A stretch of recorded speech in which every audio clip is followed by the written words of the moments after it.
YouTube, how you doing? Duck Films here, and today we are talking about Marvel Rivals settings. There's going to be new and improved settings for Season 6 and Season 6.5. We're trying our best to maximize FPS to get the best performance. Now, if you like what you see, make sure to hit that like button. Of course, subscribe to the channel if you're new and you're coming back. Greatly helps me out. We're going for 100k subs towards the end of the year. If we can hit that, that would be insane, but let's dive straight in. So when it comes to settings, the first thing that I run is Freethy config. And what you want to be doing is coming over to the Freethy config, type in F3, 3THY, and come to config. From there, scroll down. You copy paste this IWR, so you copy the IWR into PowerShell. So type in PowerShell, run as admin, then copy paste it in. You're gonna hit Y, then you're gonna hit 8. Now I already have the config applied, so I'm not gonna be double applying it. But a big thing to keep in mind and understand is that sometimes when applying a config like this, it might reset your sensitivity and your keybind some of your other settings. Especially with Freethy config, he has some pretty wacky settings. So just in case, make sure to take a picture of your settings previously so that when if it does reset your settings, you have something to go back and tweak a little bit. Now, are configs like this completely against this game's TOS? No, you can run a config. All it does is lower graphics, lowers other things, turns on raw input, turns off mouse smoothing, basically makes the aiming in the game feel a lot better. So this is a big thing to keep in mind if you want to have a higher FPS, but is it necessarily needed in a game like this? Not really, but will it help in the long term and long run? Sure. So it's completely optional if you want to run a config. This is just how you do it, people have been asking. So first things first, we come to our display. Of course, your target display is your main monitor, pretty self-explanatory. You want to always be playing in full screen because you get maximum amount of FPS. For aspect ratio, I like playing 16:10 because it's stretch res. Typically, there's another one, you could play 4:3, but we have to tweak it in the video control panel.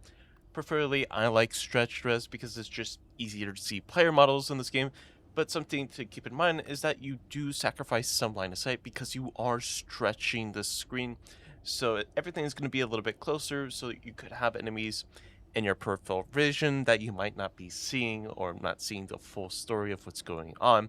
I just find it a lot easier. It doesn't change the hitbox of the enemies or anything, it's easier to see the enemies. And in this game, the hitboxes are already pretty massive due to the game being a third-person shooter on the right. So it's a little bit wacky when you shoot people, regardless of what resolution you play at, but this is what I just prefer. So with Freethy's config, like I talked about, all of your settings are already going to be pre-customized to, the most optimal for his config. And looks like we have anti-aliasing super resolution type, we have DLSS, and our super resolution mode is performance with the sharpening down to 0. Frame gen is off. Typically, you always want this off because if you have it on, it will add input delay. You could run it for more FPS, but 9 times out of 10, pretty much everybody tells you to use it with it off. Never have it on. Gives input lag. You don't want that. For low latency mode, you can use NVIDIA Reflex low latency, it's fine. It reduces the game delay, so that is a big thing. Now, your lobby FPS background is all up to you. Make sure VSync is off. You never want VSync.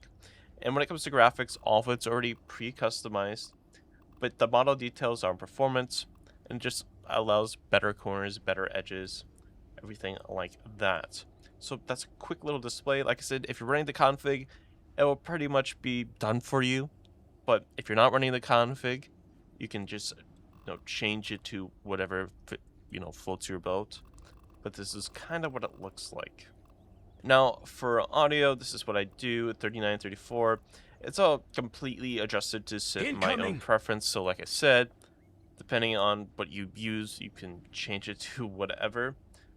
But the only thing that really matters, in my opinion, is honestly, I don't know. It's up to you. Like, I use IEMs, so in-ear monitors, so and earphones, so it's up to you what you want to use. The thing I recommend is coming to your combat mix and changing it, coming down below, and having the KO sound cue and the announce enemy KO on, so let you know when your teammates die or enemies die, everything like that. That's pretty much it. Immersion is pretty good because it allows you to hear the enemies better, like footsteps a lot more. So this is definitely a good idea to think about and possibly use. I wouldn't necessarily say focus. I'd rather you use immersion because footsteps are a major thing, especially with invisible characters like Inviswoman, Psylocke. You hear them walking around a lot easier, a lot cleaner. So those are things you want to keep in mind. For keybinds, make sure you have a raw input on. Make sure you have mouse acceleration, mouse smoothing off. These are major things that you want to keep in mind so that your mouse actually feels good when shooting. I play around 35 centimeters at 1600 DPI, so we're setting around like 1.13 sensitivity, both horizontal and vertical. So all of this like so. Then when it comes to HUD and your reticle, honestly, it's completely up to you what you want to use your reticle.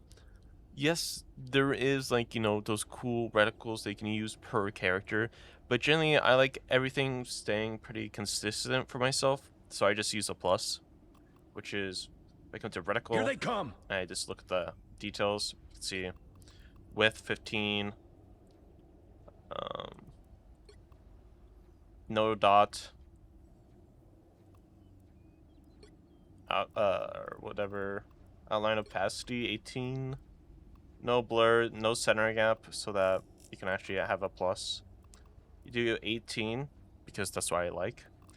You can do whatever color you want, up to you.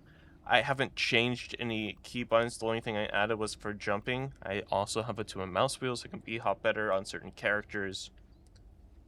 That's really about it. Everything else is normal. UI is normal, communication is normal, spectating is normal. I don't use controller, so it's not needed. Social doesn't really matter. Other, the only thing that matters in other